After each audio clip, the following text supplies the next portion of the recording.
All right. Hi. Hi. Welcome to our KCN Soul to Soul first episode of our podcast. We're going to introduce ourselves. My name is Clara. My name is John. And we have our third host who's not with us today, but her name is Madison. So, as a disclaimer, or just to introduce you guys to this podcast, our podcast, it's called Soul to Soul, the Korean American Journey. And we're affiliated with KCN. KCN is Korean Culture Night, and it's an annual show at UCLA every year.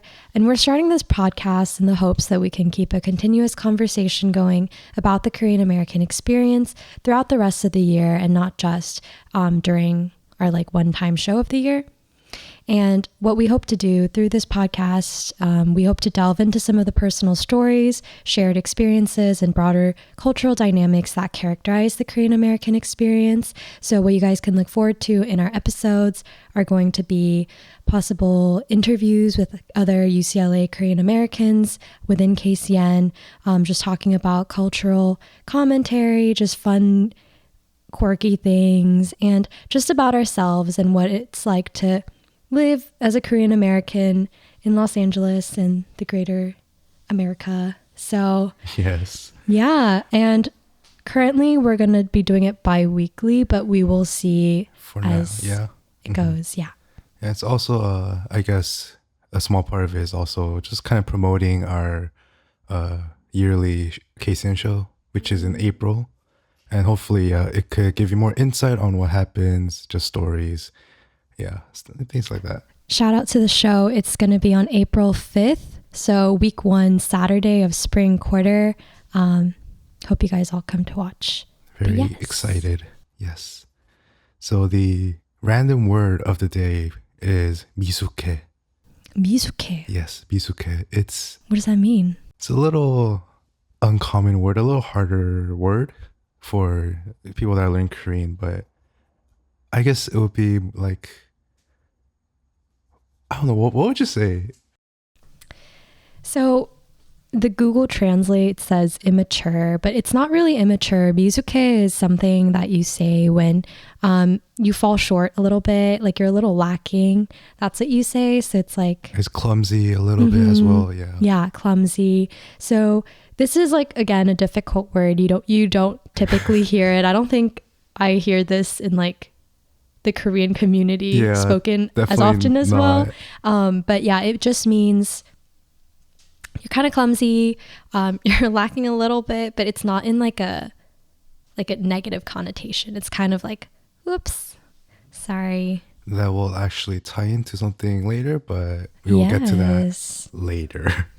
Yeah, we're going to start our episodes off with a random word of the day, so you can learn a Korean word and its definition and kind of how it fits into context with each episode. So, yay. Yes. And with that, how about we just dive right into it? Okay. So in each podcast, we're probably going to have questions that we're going to start off with.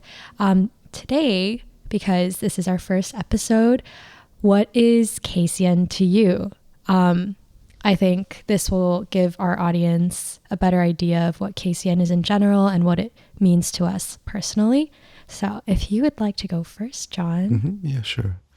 KCN for me, it's just a variety of fun people, fun performances that I've got to see over the years.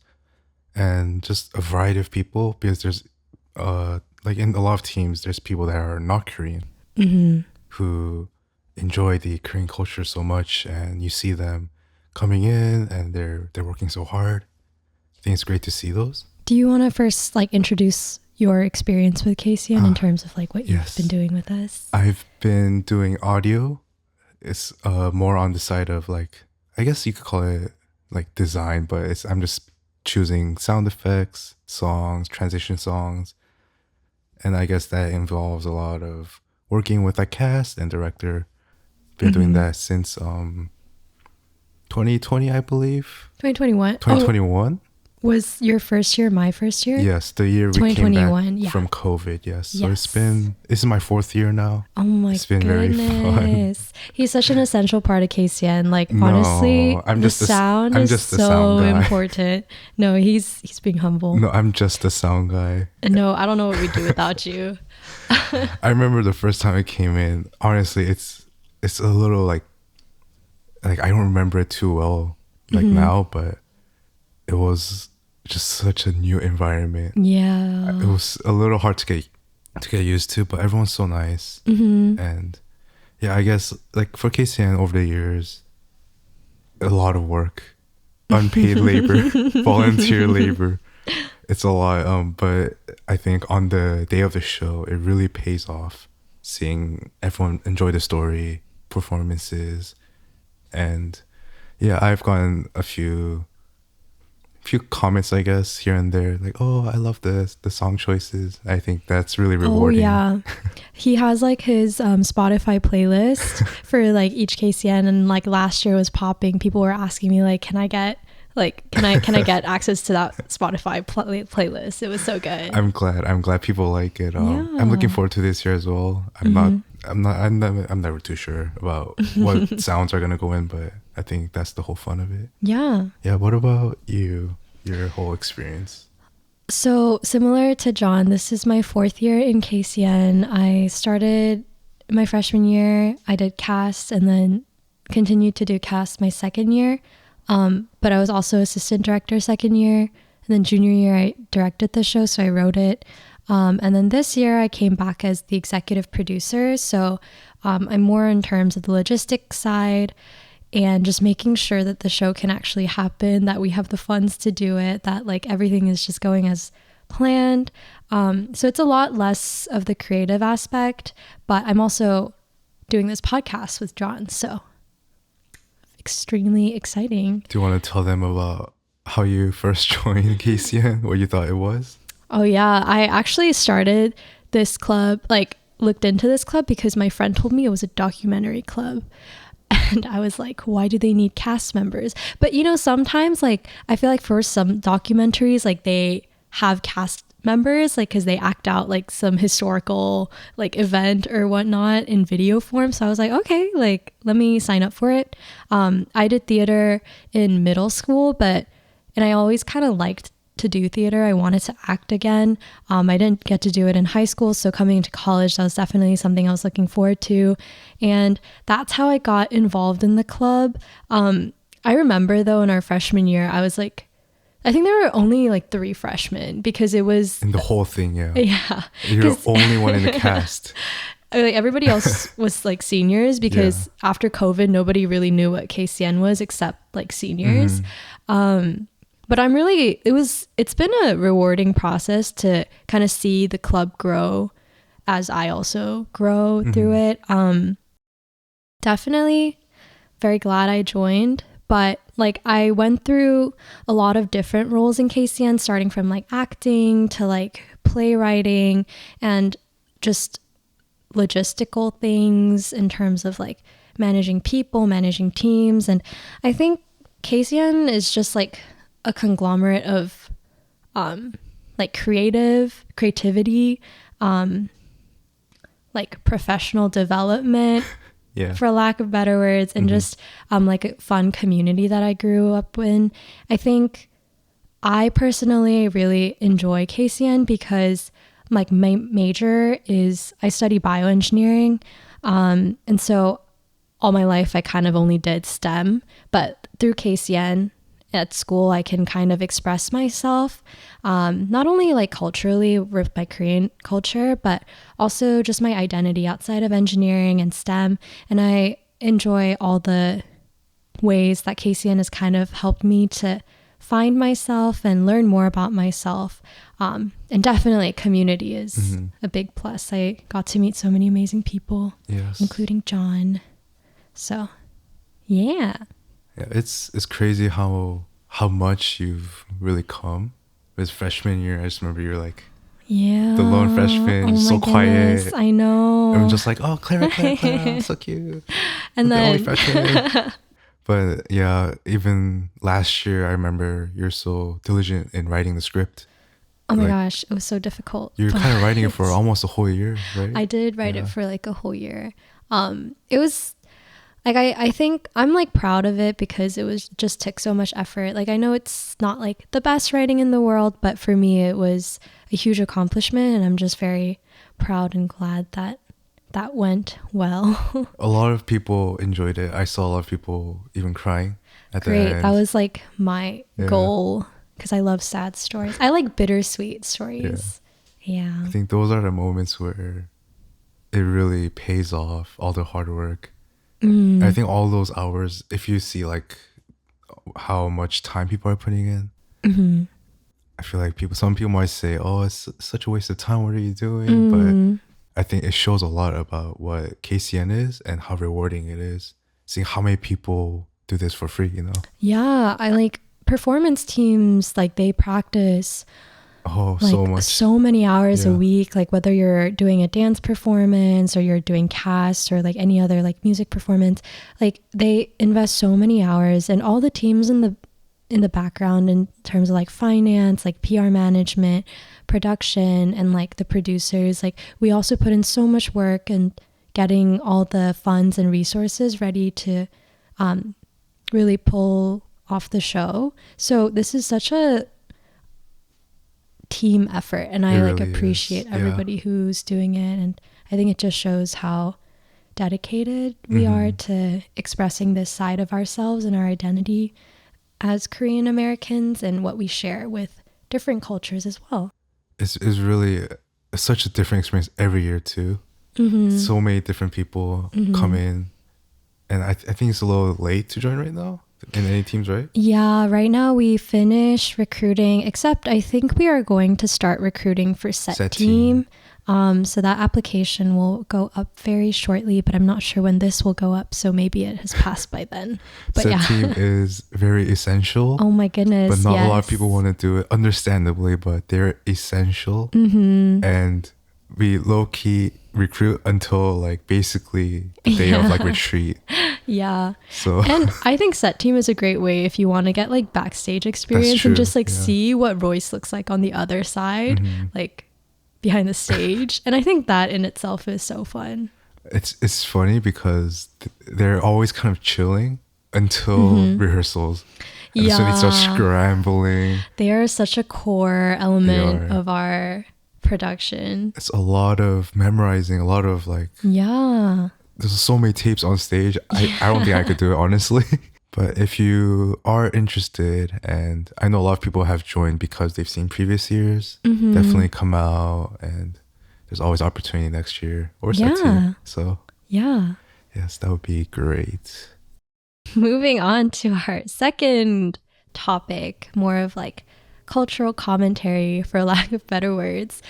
I think for this one, we just kind of want to go over like a modern culture. Yeah. I think it's become culture, and that's MBTI. Yeah. MBTIs. And I don't want to say it's like this is a staple of Korean culture, because I know there's so many things that go deeper, but I think it's just a more lighthearted, like fun thing that a lot of Koreans do, and I think a lot of Asians might do. What, Yeah. Yeah. What MBTI are you actually? I don't think I remember. You could guess. Guess. I do remember. I thought you were an F, but then I remember you saying you're a T, I'm a T. which is crazy to me because she is the best like F actor. I know. Ever. I'm a really warm person. That's why. I was so shocked when I first heard it. But I feel like you'd be like a ISTJ. Oh my gosh, you're like so wrong. Oh, am I? I'm an ENTP. I would have guessed you're an I because I guess you're more soft spoken. I think, yeah, I feel like I'm very on the edge between I and E, but see. I think the only reason why I associate myself with an E is because I love meeting people. I think I get charged when I'm with people, but it also depends on who I'm with. So That's very true. Yeah. yes, I think I'm an ambivert, but for the sake of the MBTI, I'm an ENTP. And then what are you? I am a INFJ or a ISFJ. Mm. Yeah, it kind of goes back and forth, but I think same with you though. I do love meeting people. I do in times get charged when I meet them, depending on the person. Yeah. But I do like my alone times. Me too. Yeah. Wait, but I find it funny that we're like the exact polar opposite. Or actually, no. Or we shared the N, but everything else is different. One of my friends said I'm a definite S. Oh, then we're like actually polar opposites. So yeah. And fun fact, our other host who's not here, Madison, is also a T. So I'm surrounded by T's. I'm very alone. Yes, you're very alone. It's a scary world out here. Wait, before we proceed, should we like just clarify what is the MBTI and what yes. these letters represent? Yes, go ahead. Yes, so the MBTI stands for the Myers-Briggs Personality Test, and it consists of 4 letters. The first one is E or I, and that means extroverted or introverted, which I'm pretty sure you guys know what that means. The second letter is an S or an N, so it's sensing or intuition, and that describes how you take in information. Usually like an easy way to kind of differentiate those two, it's like, do you daydream, which would be like an N, whereas an S is more like you're more like realistic. I think so, yeah. Yeah. And then the third letter, T or an F, that stands for either thinking or feeling. And that's just kind of how you like make decisions or kind of react to things. Are you more like, do you like to feel more, or are you more like cold and you just think and you're kind of like, okay, so like what's the point? Like, so what's the answer? The last letter is either a J or a P. So it's judging or perceiving. And that's kind of like how you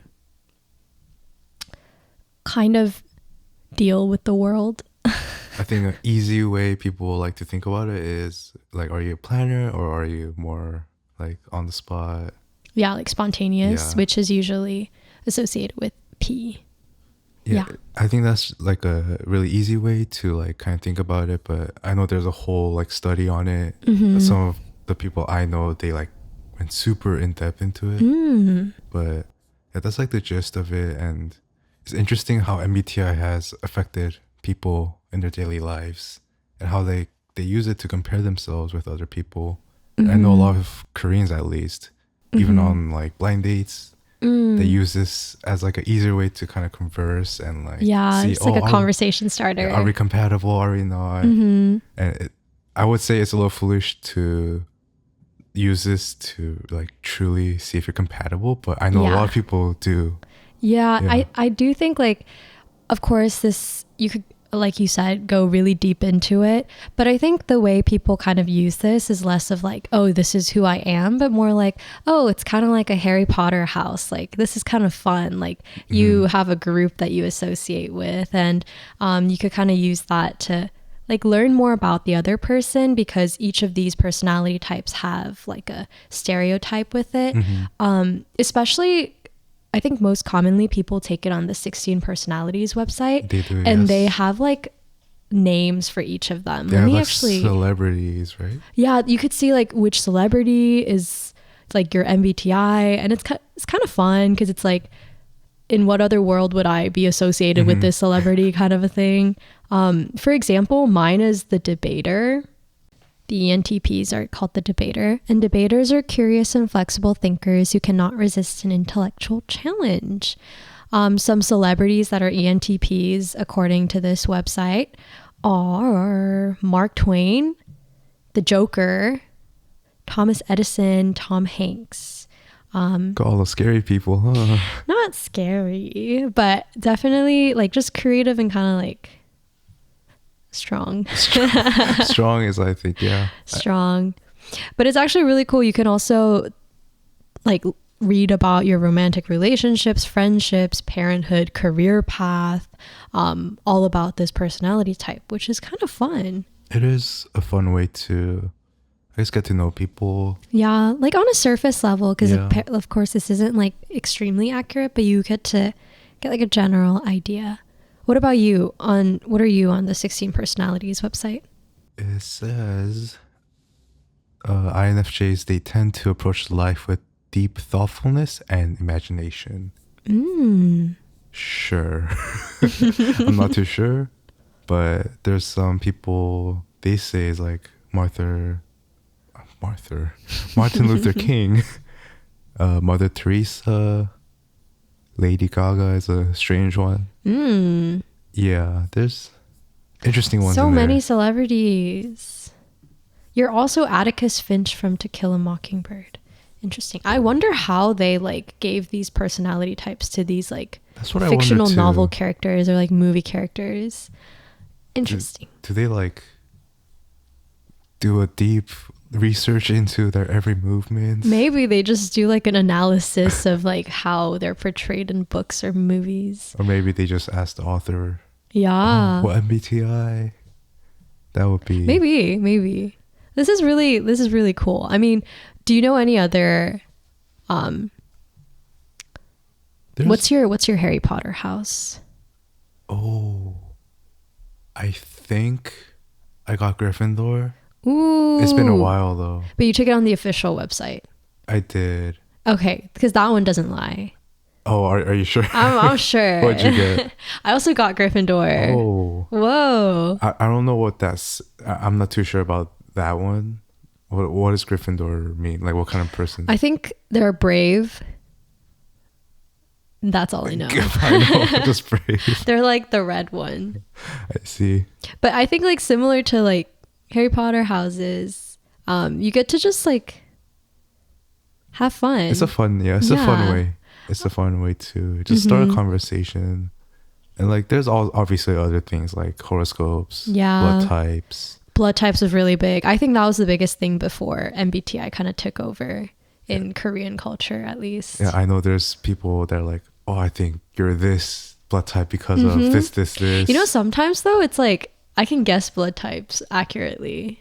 But I think that's more of chance than like actual anything related to personality. Can't guess mine.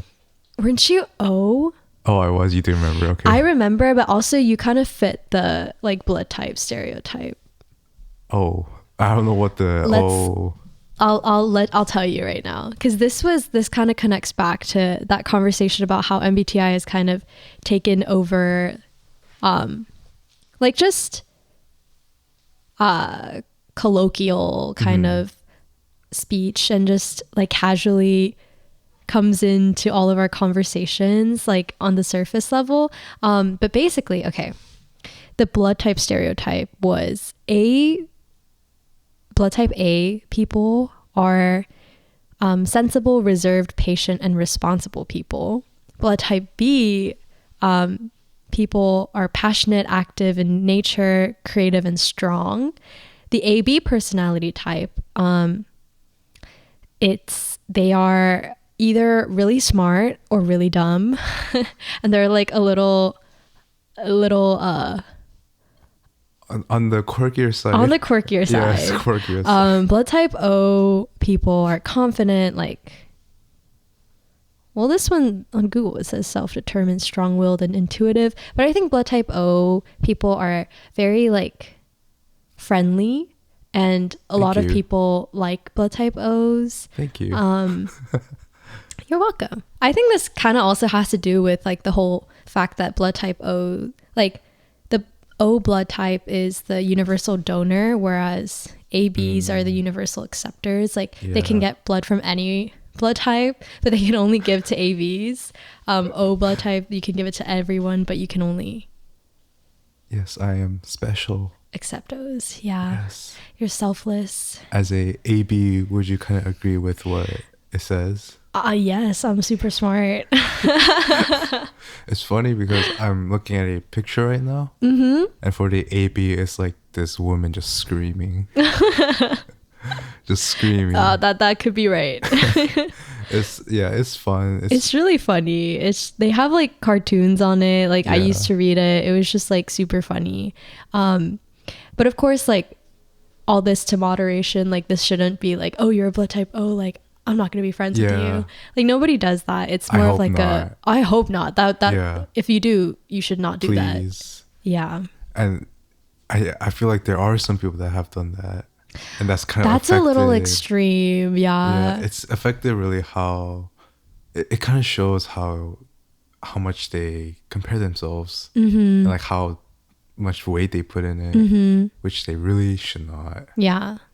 And it's, please just take it as a fun toy.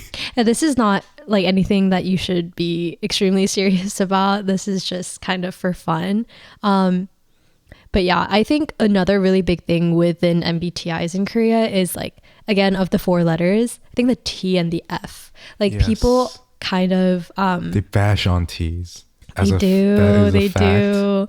There's actually like questions in Korean that people like ask, and they say how you answer it kind of shows if you're a T or an F. I think one of them is like, if somebody comes up to you and says like, oh, I was feeling super like sad, so I bought bread. Like, what would your response be? Like, personally, I would just ask, oh, why? Like, what happened? Are you okay? But I know T's. Go ahead, tell them, what would T's do? I'm just so curious, what bread did you buy? So it's like, it's how you answer these questions. Of course, like, just because you say like, oh, what bread did you buy, doesn't mean like you don't care about them. But like, your brain just first goes to like, I kind of want to collect all the information about this. Like, I'm curious. You left that as an like open-ended, like, what bread did you buy? And like, why did you buy bread?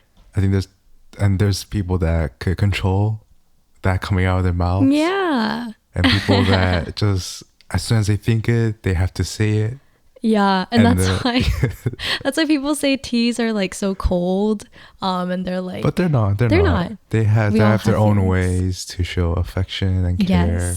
Yes. But there's also this saying in Korea. They're like, if T's are the only ones that try to understand F's, who would understand T's then? Exactly. It's very true. It's true. It's very true. I agree. For my fellow T's in the world, I think fellow F's need to have just a little. They just need to loosen it a little. Just try to be take kind, it with a grain of salt, be gentle. But I feel like at the same time, it's really it's just another aspect where it shows how much Koreans like to compare each other. And like other examples include like education, like grades. I know it's very competitive. Since honestly, like elementary school, they go to so many hagwons up until college. Yeah. Even like beauty standards, the clothes, fashion. Yeah. Everything is like compared over there. I feel like in that aspect, I hope it becomes less like toxic. Yeah. And people just kind of learn to accept reality or their fate. Yeah. Like, sometimes even like studying, it's not the end of the world. I know it sucks at the moment, but it's really not the end of the world. And you're really doing yourself no good by just comparing to other people. I think that's kind of one of the things about like being Korean American. I feel like we have these two, like we have the American identity that's like more free in terms of like less comparison.